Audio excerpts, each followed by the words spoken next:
મોરબી મહાનગરપાલિકા થયાને 1 જાન્યુઆરીએ 1 વર્ષ પૂર્ણ થશે અને ત્યારે મનપાએ શહેરમાં રોડ રસ્તા, ગટર, જાહેર બગીચા અને બ્રિજની કામગીરી અંગે માહિતી આપી હતી.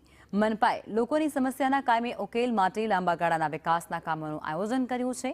મનપા અગાઉની સરખામણીમાં વધુ સ્ટાફ ભરતી પ્રક્રિયા કરી હતી, જેમાં કચરાના કલેક્શન માટે કોન્ટ્રાક્ટ આપવામાં આવ્યા છે, જેનું મોનિટરિંગ કરવામાં આવી રહ્યું છે. જેમાં fun street book fair indoor સ્પર્ધાનું પણ આયોજન તેમના દ્વારા કરવામાં આવ્યું છે. ઘણા બધા આયોજનો છે, પરંતુ અમુકની જો હું વાત કરું તો અમારા સ્ટાફ દ્વારા બ્લડ ડોનેશન અને વૃક્ષારોપણની કામગીરી કરવામાં આવશે. સાથે સાથ પોતાની શાખાનું ક્લીનઅપ અને ચિંતન શિબિરનું પણ આયોજન અમે અમારા સ્ટાફ માટે કરી રહ્યા છીએ. જ્યારે લોકોની વાત કરીએ તો લોકોને કોર્પોરેશનની કામગીરી બાબતે જાગૃતતા થાય એના માટે અમે સ્કૂલના વિવિધ બાળકોને કોર્પોરેશનની ઓફિસમાં લાવવા જઈ રહ્યા છીએ અને વિભિન્ન વિભાગોમાં થતી કામગીરીથી એમને